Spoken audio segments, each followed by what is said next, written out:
Hey guys, welcome back to my channel. आप सुन रहे थे मेरे साथ शाह उमर की परी। शाह उमर की परी भाग 33, दूसरी दुनिया, जाफरान कबीला। इरफान भाई अब्बास सो गए हैं, चलो तहखाने में उमेर और उसकी बहनों से मिलते हैं। शहजादी मरियम शहजादे इरफान को नींद से जगाते हुए कहती है, माफ़ करना मरियम, मेरी आंख लग गई थी।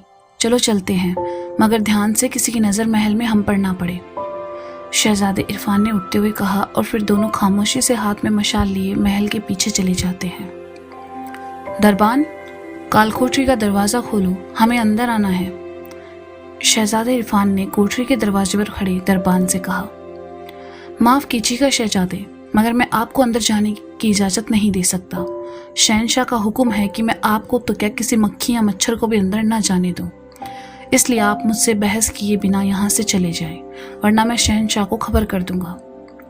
दरवाजे पर खड़े दरबान ने कहा तो शहजादे इरफान और मरियम एक दूसरे की तरफ बेबस नजरों से देखने लगे। अब क्या होगा इरफान भाई, ये तो हमें अंदर जाने ही नहीं दे रहा।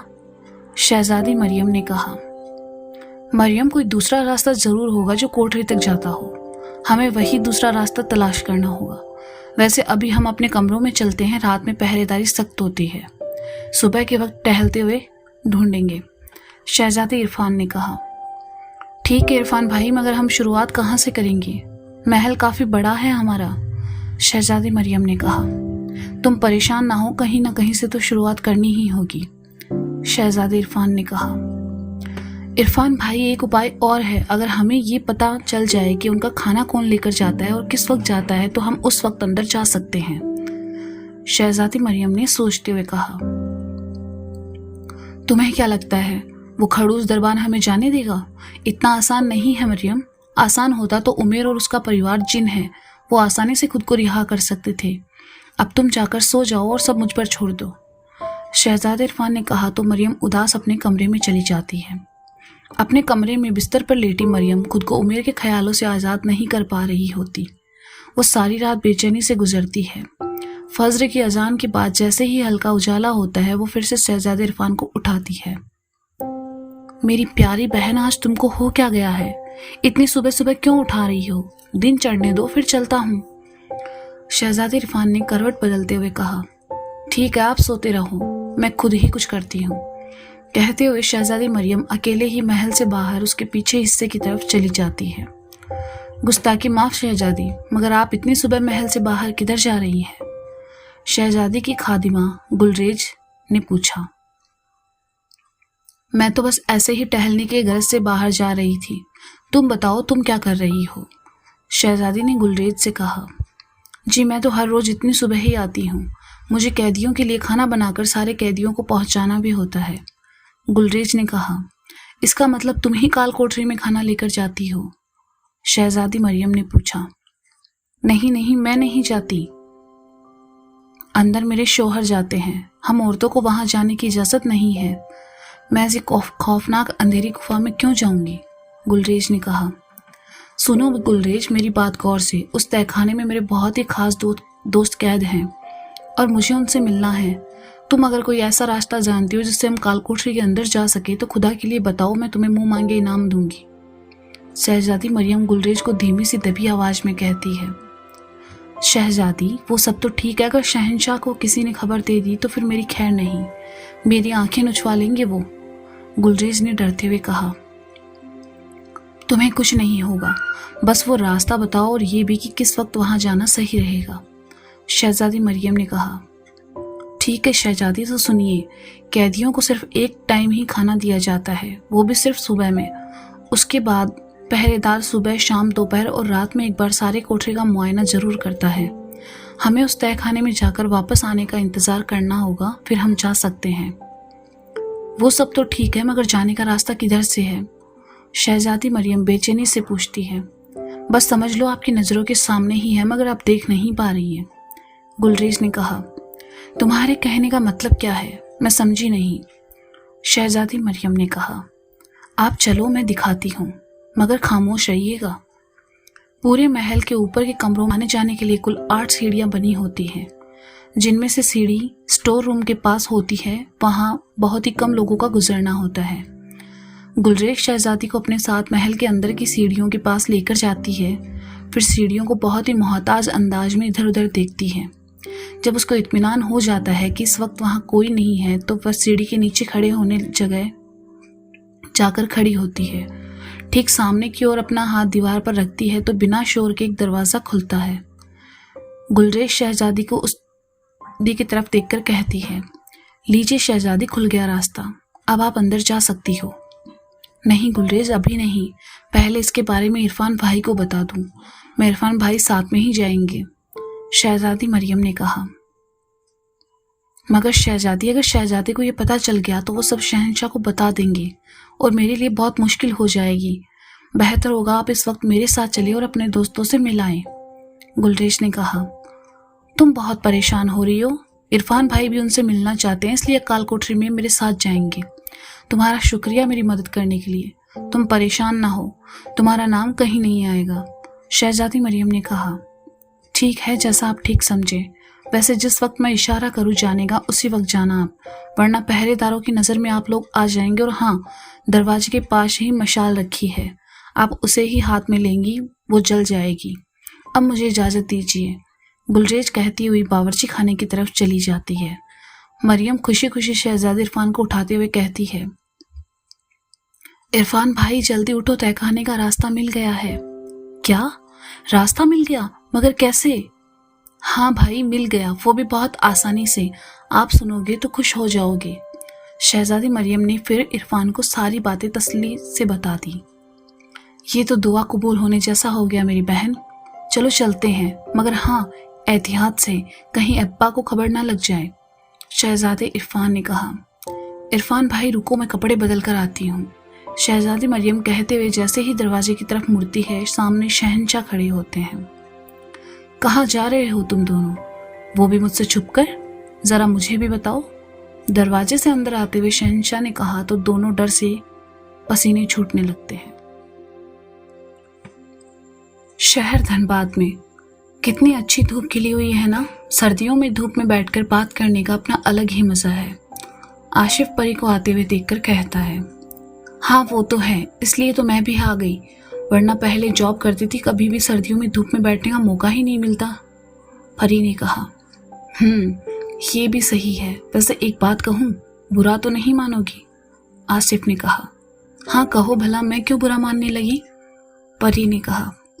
तुम्हारी ये भूरी आंखें सूरज की रोशनी में चमकती हुई और भी खूबसूरत लग रही है, और उससे भी ज़्यादा खूबसूरत तुम हो, इतनी कि जितनी मैं तारीफ करूँ कम है, बस जी चाहता है कि तुम्हें सारी उम्र यूं ही देखता रहूं, आशिफ बेहद ही इश्क के अंदाज में परी से कहता है।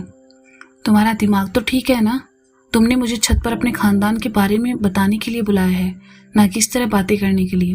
तुम ही बैठो अकेले, मैं जा रही हूँ, परी गुस्से में उठकर जाने लगती है। अच्छा बाबा, गलती हो गई, अब माफ़ भी कर दो, अब तुम बहुत अच्छी लग रही हो, जरा सी तारीफ कर दी तो क्या हुआ, चलो बैठो मैं बताता हूँ, आसिफ ने परी का हाथ पकड़कर उसे रोकते हुए कहा। ठीक है बैठती हूँ, अब मेरा हाथ तो छोड़ दो, परी ने आसिफ को घूरते हुए कहा। ओ आई एम रियली सॉरी परी।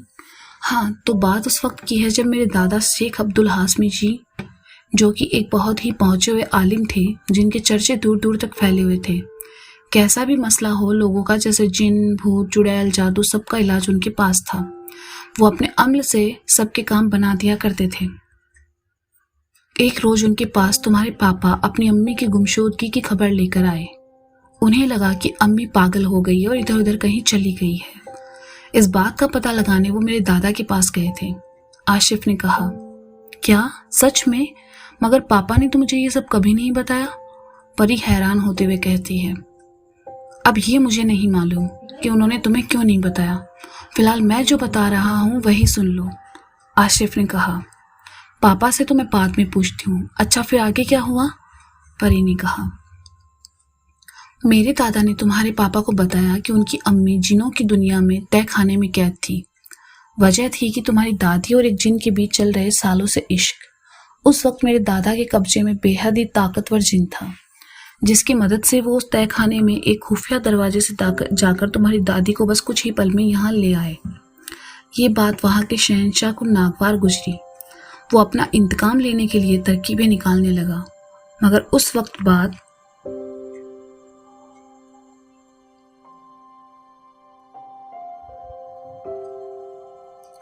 जब मेरे दादा ने उसी शहंशाह के कबीले के जिनों को अपना गुलाम बनाना शुरू कर दिया, फिर वो जलाल में आ गया। सबसे पहले तो उन्होंने तुम्हारे पापा का एक्सीडेंट करवाकर उन्हें अपाहिज बना दिया, क्योंकि उनसे उन्हें पुरानी खुन्नस थी। उसके बाद ये जंग शुरू हो गई। इसमें जिनों के साथ साथ मेरे दादा, मेरे 2 चाचा चाची, उनके बच्चे, मेरी अम्मी सब खत्म हो गए। आशिफ ने आंख साफ करते हुए कहा। फिर तुम और तुम्हारे अब्बा कैसे बच गए? परी ने पूछा। मेरे अब्बा झाड़ फूंक से बहुत चिढ़ते थे उस वक्त, इसलिए उन्होंने वो माहौल से परेशान होकर मुझे और मेरी अम्मी के साथ कोलकाता में अलग रहते थे। अम्मी उन दिनों यहाँ धनबाद घूमने को आई हुई थी। फिर क्या, उनकी जान भी इस हादसे में चली गई। तब से मैं और अब्बा वापस यहाँ आ गए रहने के लिए। मैंने फ़िलहाल कुछ सालों में ही अमल करना शुरू किया है, क्योंकि मैं एक आलिम ख़ानदान से हूँ और मुझे बहुत जल्द ही कामयाबी हासिल हो गई। आसिफ ने कहा। तो क्या अब तुम भी झाड़ फूक करोगे? परी ने पूछा। नहीं, बिल्कुल भी नहीं, मगर हाँ, कभी ज़रूरत पड़ी तो इस्तेमाल भी करूँगा। वैसे एक बात कहूँ, अगर तुम इजाज़त दो तो? हाँ कहो। ये मोती तुम्हारे हैं ना? आशिफ ने अपनी जेब से सफ़ेद मोती निकालकर परी को दिखाते हुए कहा तो परी थोड़ा घबरा जाती है। हाँ, मगर ये तुम्हें कहाँ से मिला? तुम्हारे कमरे से। मुझे ये अच्छे से मालूम है कि ये कोई आम मोती नहीं है। ये वो मोती है जो तुम्हें उस जिन ने दिए थे उस हॉस्पिटल में जो तुम्हारे साथ था। कहीं तुम अपनी दादी के नक्शे कदम पर तो नहीं चल रही हो ना? आशिफ ने परी को सवालिया नज़रों से देखते हुए कहा। ऐसा कुछ भी नहीं है, तुम्हें गलत फहमी हुई है। मैं भला किसी जिन से ताल्लुक़ क्यों रखूंगी? परी ने नजरें चुराते हुए कहा। ओ परी, मुझसे झूठ मत बोलो। तुम्हारे हाथ की उंगली में जो बेशकीमती अंगूठी है, क्या वह इस दुनिया की है? मैं सब जानता हूँ। अगर तुम चाहो तो मैं तुम्हारी मदद कर सकता हूँ। एक बार भरोसा करके देखो, आशिफ ने कहा। पर आशिफ की बातें सुनकर परी सोच में पड़ जाती है। उसे समझ नहीं आता कि वह क्या बोले।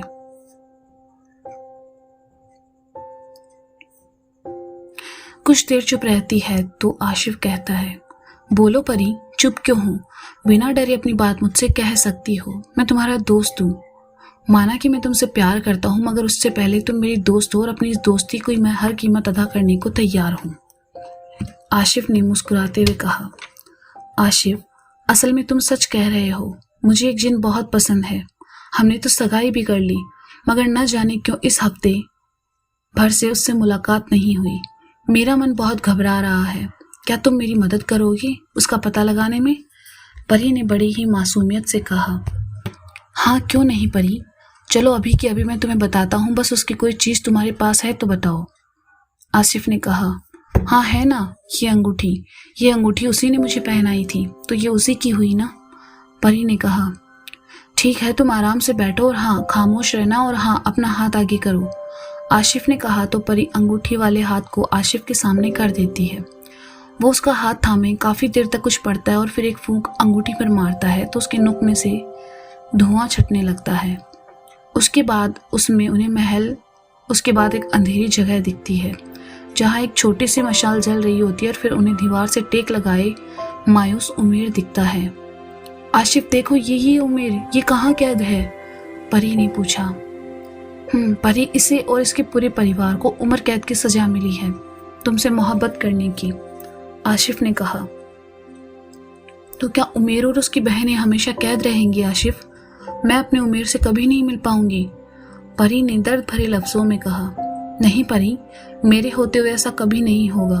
तुम घबराओ मत, मैं हूं ना, मैं छुड़ा कर लाऊंगा तुम्हारे उमेर और उसके परिवार को उस जालिम शहंशाह की कैद से। वैसे भी मुझे उस शहंशाह से अपने खानदान का बदला लेना है, आशिफ कहता है। पर तुम ये सब करोगे कैसे? परी ने पूछा। वो सब तुम मुझ पर छोड़ दो, बस इतना बताओ कि तुम और उमेर कैसे मिले। मेरे कहने का मतलब वो तुमसे मिलने कैसे आता था? आशिफ ने पूछा। वो मेरे कमरे में जो दादी का आईना है ना, वो उसी के जरिए मुझसे मिलने आया करता था। उसकी दुनिया में भी एक बिल्कुल वैसा ही आईना है, परी ने कहा तो आशिफ अपने भवें चढ़ाता हुआ कुछ देर सोचने लगा और फिर कहा। चलो समझो, अब तुम्हारे काम को मैं और आसान कर दूंगा। बस समझो आज रात में मैं तुम्हारा काम कर दूंगा, उसके लिए मुझे तुम्हारे कमरे में आना होगा, मगर रात में। और जब अंकल आंटी सो गए हों तुम मुझे व्हाट्सएप पर मैसेज कर देना। अच्छा, अब मुझे जाने की इजाज़त दो, मुझे कुछ तैयारियां करनी है। मुझे तुम बेफिक्र रहो, तुम्हें तुम्हारी उमेर से मैं ज़रूर मिलवाऊंगा। आशिफ के जाने की बात पर इस सोच में उलझ गई कि क्या उसने ये सही किया, आईने और उमेर के बारे में आशिफ को बताकर, या उससे कोई बहुत बड़ी गलती हो गई।